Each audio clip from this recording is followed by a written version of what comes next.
Welcome back to the Marvel Movie Minute, a daily podcast in which we explore the films of the Marvel Cinematic Universe 1 minute at a time. In this, our fourth season, we're looking at Kenneth Branagh's 2011 film, Thor. I'm Matthew Fox from theethicalpanda.com. And I'm Andy Nelson from the Next Reel Film Podcast.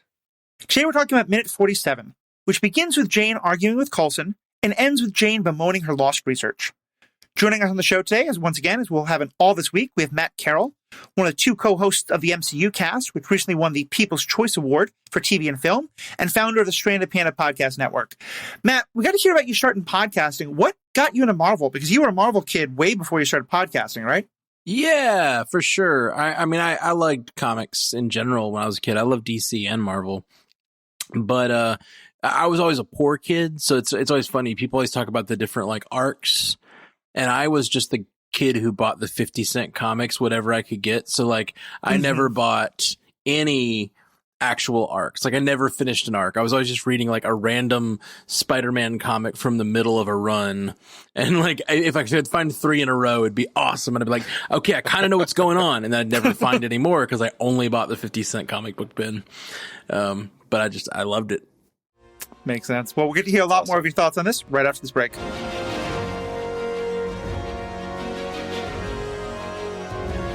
Do you want to jump into the conversations with us about Thor and the minutes that we're discussing this week? We have a growing group of Marvel fans just waiting to chat with you over in our Discord server. Head to truestory.fm/Marvel Movie Minute and click on the Discord link. It's that easy.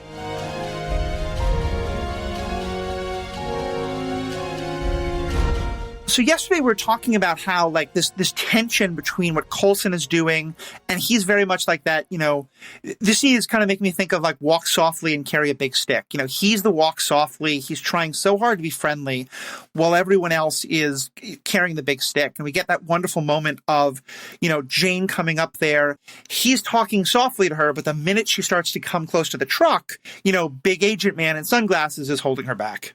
It's very much kind of your distraction point person, right? Like you need one of those people, like even on film sets, they'll have a person who can be the one who handles, like if there's an angry neighbor who comes out and starts screaming at them, there's a person who will go and talk to them and just try calming them down and kind of alleviate the situation while everybody else keeps working. And that's very much Coulson here. He's like, yeah, let's talk about this. Let's, he's kind of just like working her through it. And she's not actively going and stopping all the people at this point. Well, she will in a moment, but you know, he's kind of that person who's kind of like pulling her attention away from so much of the other things.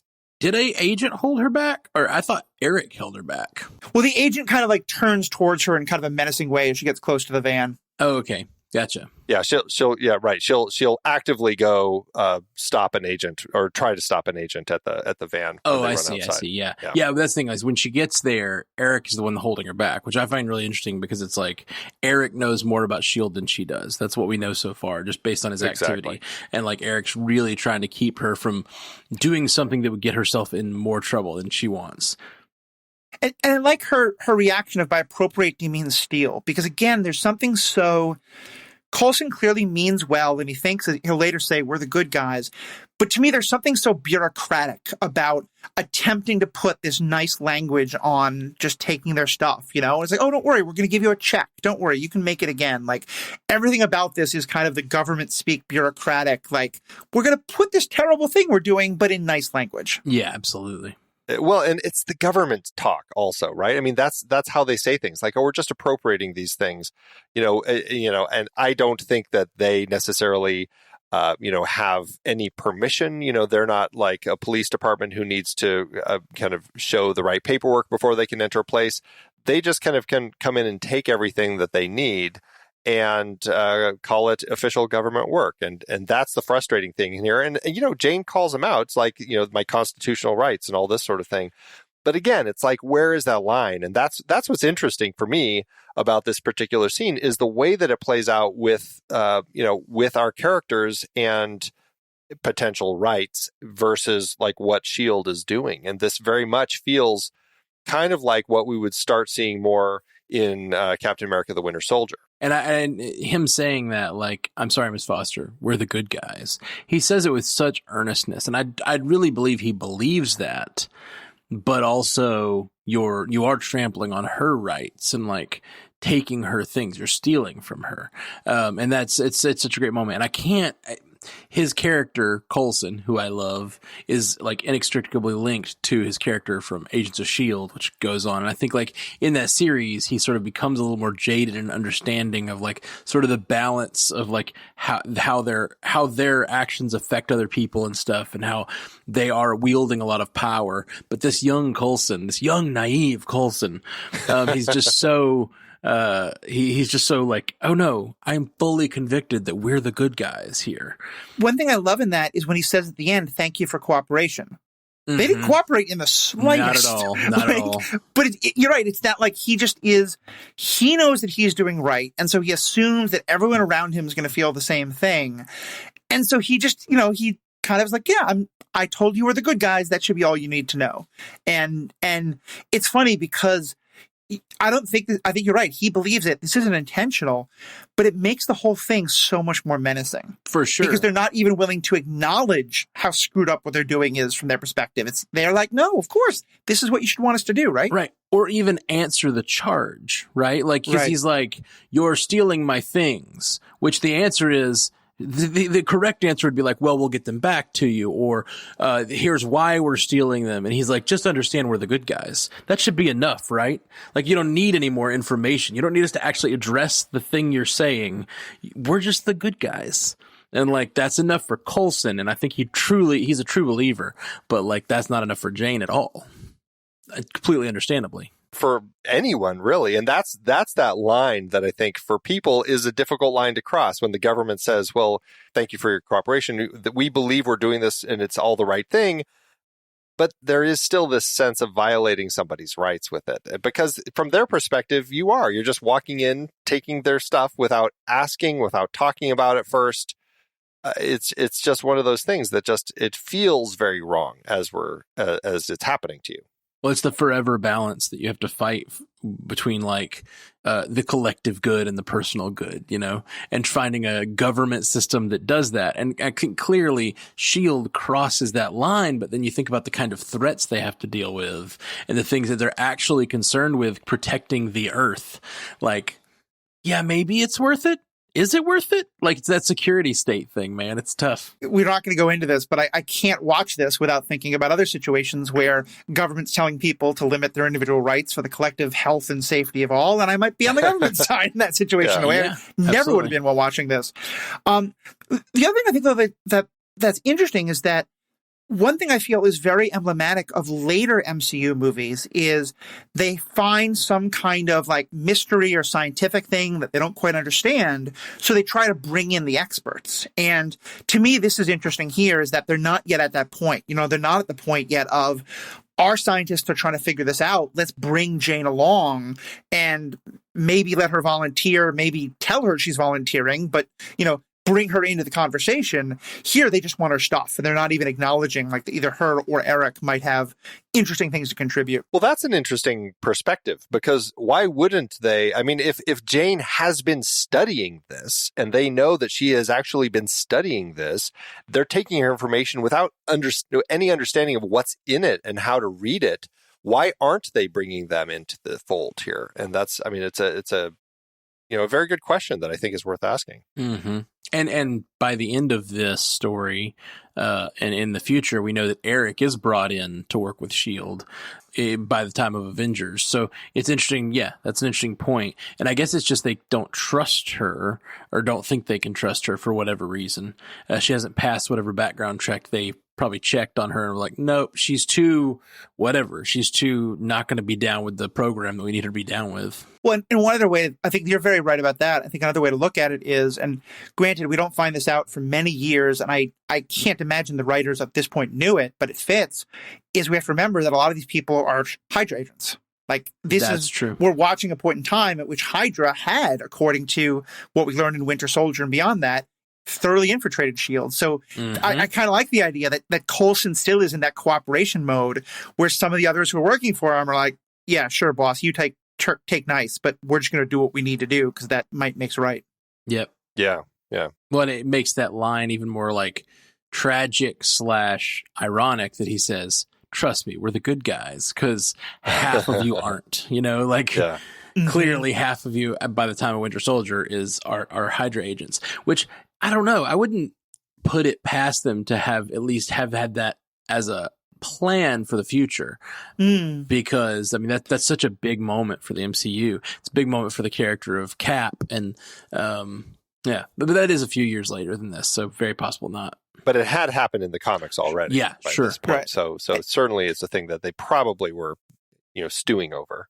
And certainly even before Winter Soldier, even in Avengers, part of what you realize is that Fury is much more cynical and jaded than even someone like Coulson, and so that alone might be not even quite the Hydra connection, but just that Coulson might be like, okay, boss, don't worry, I'll convince them that we're all on the up and up, and Fury's like, sure, if you want to, but just get the stuff is what I care about. So yeah, that tension definitely is there from the beginning. Mm-hmm. Yeah, it is. I do. Now I'm really stuck on this idea that through all of this, and again, I know it was basically probably because, Natalie Portman, Stellan Skarsgård, as far as like the contracts they had, the availability they had and everything. But it really it strikes me funny now, and just in context of the story, that of the two that they asked to kind of come on board and help them at the end of the film, it's Erik, not Jane, because Jane seems the one who is so much more invested in this stuff. And Erik, he's one, as we just saw, he knows who S.H.I.E.L.D. is and is afraid of them. And two, he's the kind of the one who's like back, I'm the professor, I'm kind of older and wiser. I'm not just going to jump into anything crazy. And so in context of the story, I feel like, gosh, Jane really is the person that they should be asking at the end of the film to come on board. Well, my understanding is, Matt, you might know this better than I, but that Natalie Portman, her acting was not well received in the prequels movies, and that she as an actress had really worked against kind of being typecast, as the sci-fi action-y kind of heroine. And she'd done a lot of different kind of things between the Star Wars movies and this, and that she liked the role of Jane, but that she was hesitant to kind of get too involved with the MCU because she didn't want it to be yet another Star Wars where she was just part of this huge thing for years and years of her career. And so I'm just guessing there, but I wonder if that's part of it, is that Skarsgård was much more willing to be the person who comes back for a few minutes in movie after movie, where she was like, I'll star in big movies, but I don't want to be the MCU person. Well, and you have to think of the context of what the MCU was at this point too. It was not the thing that had created hit after hit. It was the thing that had created 3 movies, one of which was not received well. So it's like, this is the third property they're introducing. And so you're like, is this going to be a hit? Are people going to like this? Do I want to sign a contract where I'm willing to come in for one scene at the end of, at the beginning of Avengers or whatever? And she was a much bigger star. So she just won her Oscar the year before for Black Swan. Oh yeah. Yeah, totally. And in fairness, we have a lot that we love about this movie. I think one of the criticisms that is often raised is that her character is not the best written part of this movie, I think, by any means. And I can imagine Natalie Portman being like, okay, I'm excited to work with Branagh. Maybe not to jump way deep into this. Yeah. But we'll have a lot more to say about that in future minutes. I think it was a lot because Branagh was directing, because she got to play a scientist. There were elements to it that she, I think, readily signed on for. But I can see her also saying, I'm okay doing this one, but I'm hesitant to jump onto these others where, I'm coming in as such a small part of the story.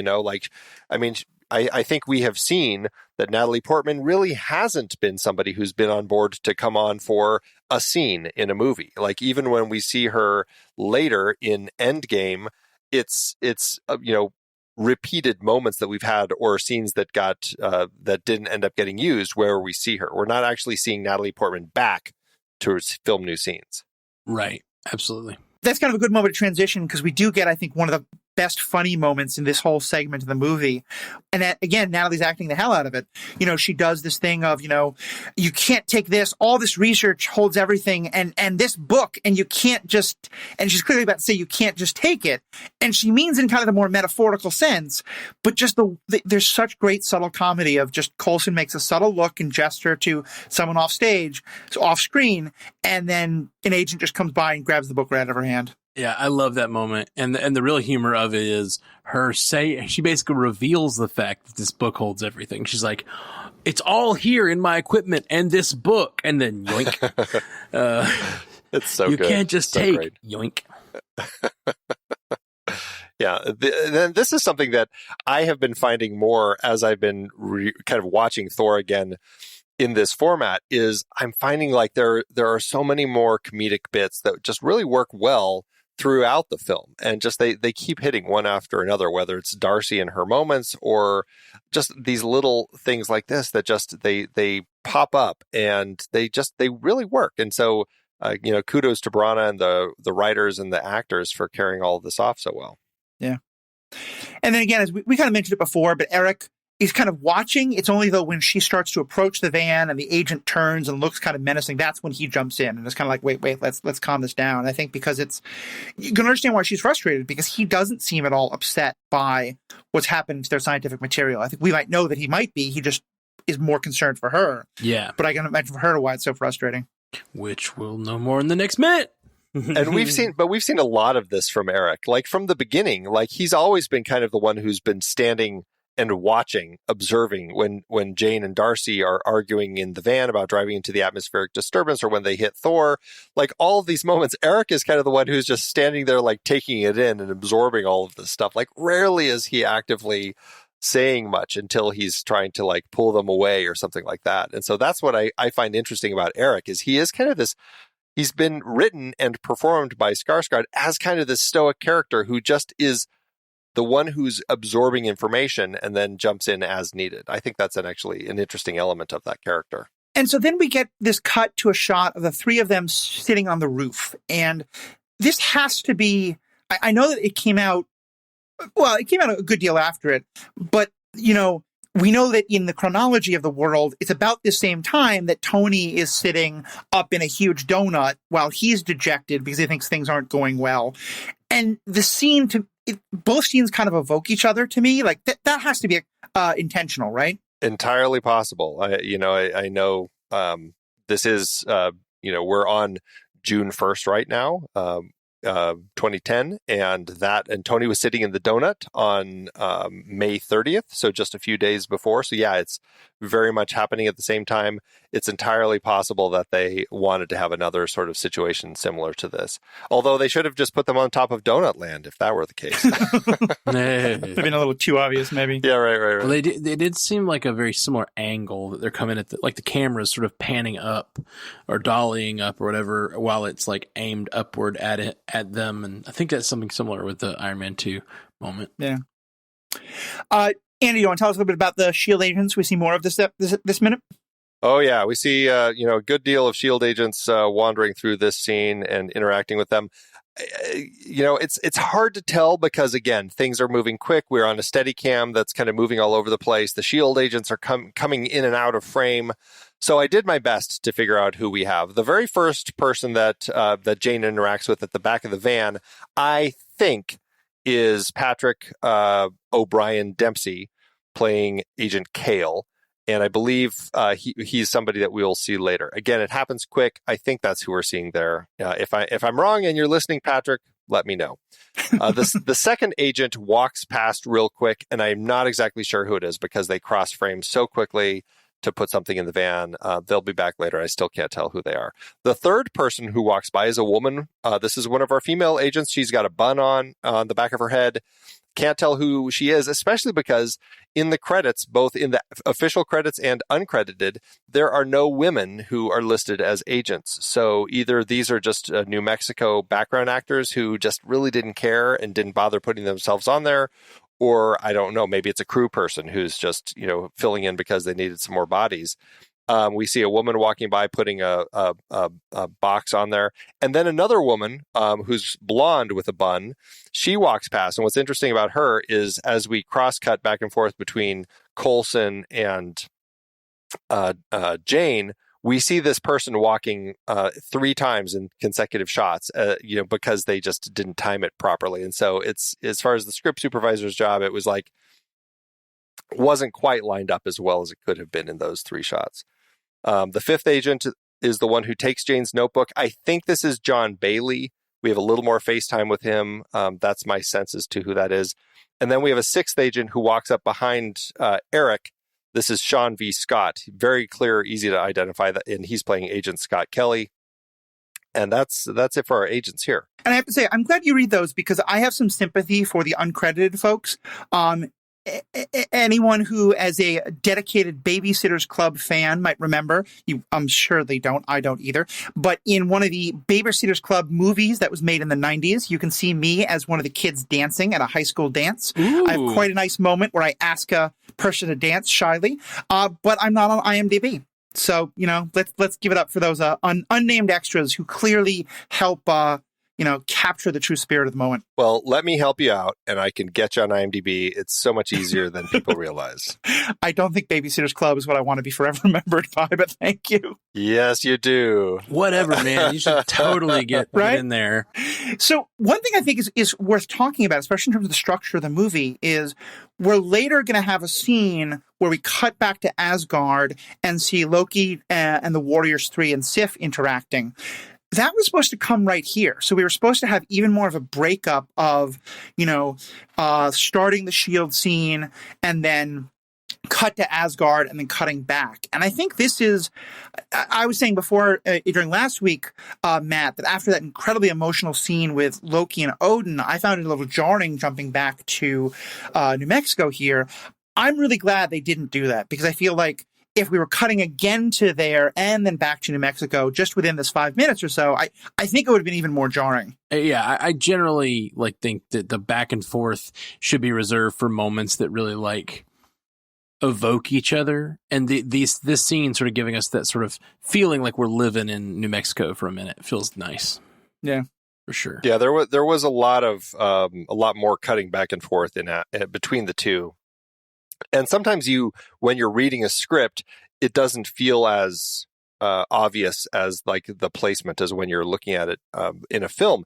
And if they tried, they might have tried putting that in between, like when they say goodbye to Thor down on the street of Puente Antiguo, and then they do the next scene, and then they come back to Puente Antiguo, and then they realize, that is like a 30-second walk from where they were to where they get to at the end of that scene. Why would it take so long for that to happen? So, it's one of those things where you can tell that they probably spent time in the editing room really trying to figure out the timing so that things felt more natural.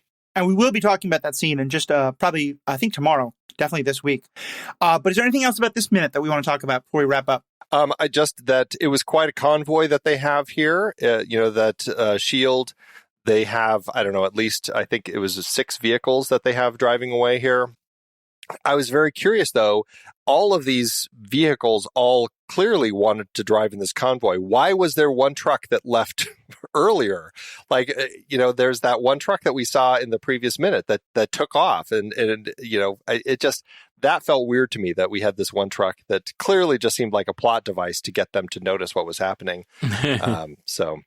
Again, I think you have not worked with government as much as I, because your idea that there is a rhyme and a reason to governmental operations is not quite Coulson level of naivete, but I think in that general direction. I think it's, I always notice when there's things like that seem like, oh, why'd they do it that way? It's just for the shot. But the idea that the government isn't being as efficient as it could be, I can always headcanon that is reasonable. I will also headcanon my own thing as a guy who loads gear constantly to travel. Sometimes there's a reason to send one guy ahead. Like a gate has to be opened or set up. Like there's one thing that needs to get started sooner than the other than everything else. So like you send one guy ahead to start opening the gate or doing the thing or like setting up the stage so that when you all get there, everything's ready to go. Play music for a living, so that's we often have to we after years of doing it, we figured out when we get to this point, you send the one guy there, and then when you get to this point, you send the one guy over there, and kind of just staggering those things. Yeah, makes sense. The other thing that we do see is we get more product placement. We see the Burger King billboard advertising the Whopper in this scene. It's a great shot of it. I can't remember if we talked about that in one of our earlier minutes, but it has been there and definitely stands out. Yeah. Well, thanks, folks. There's going to be so much we talk about in the next couple of minutes. But, Matt, I was joking earlier that, like, having you do your whole resume of all the great things you do in 1 minute is just not going to be possible. So each day I'm going to ask you to talk about a different part of the Matt Carroll creations. We've heard about the MCUcast you do, but you obviously do a lot of other podcasting now, all part of the Stranded Panda Network. Talk a little about some of the other podcast stuff you do. Oh, yeah, man. Well, we do just kind of started with the MCUcast and sort of just expanded out from there. So we now have a show called Bingers Assemble, where we cover we cover movies that are new, like out in theaters, but we go through and watch all of the previous prequels in that series. That's a lot of fun. So we're doing the James Bond movies right now, all the Daniel Craig Bond movies. We're not doing all 25 or whatever. And we've done, all of the X-Men movies and all this. Basically, whenever something comes out in theaters, we try to watch all of its predecessors to sort of prepare. And then we also have one called PandaVision, which is our Stranded Panda home for shows that don't fit into the universes that we cover, like Star Trek and Star Wars, and with the Star Wars Universe podcast. And I also have the Star Trek Universe podcast and the Marvel one. Like, all of them sort of do their own thing, but we have PandaVision is where we just kind of like throw it's our junk drawer of podcasting. As it were. Yeah, that's been a lot of fun. Matt and I did one on the TV show Orville, which is now over there. Yeah. You can find their content on The Boys, on Umbrella Academy.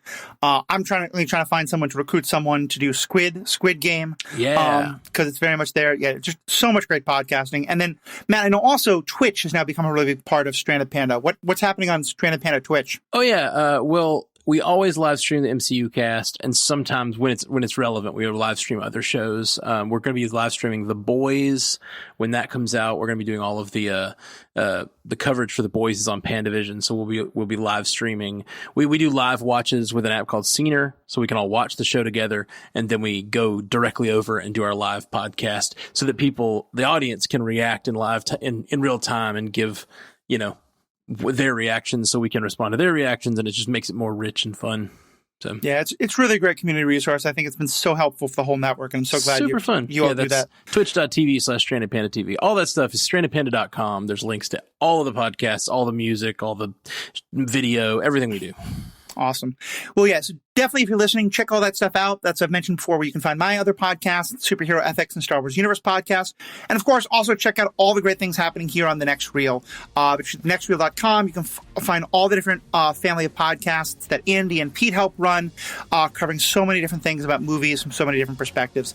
So please check all that out. And of course, please give us your feedback. Let us know what you think about this minute and all the other minutes we talk about. And the most important thing I'll ask you to do today and every day is have a good day. Until next time, true believers.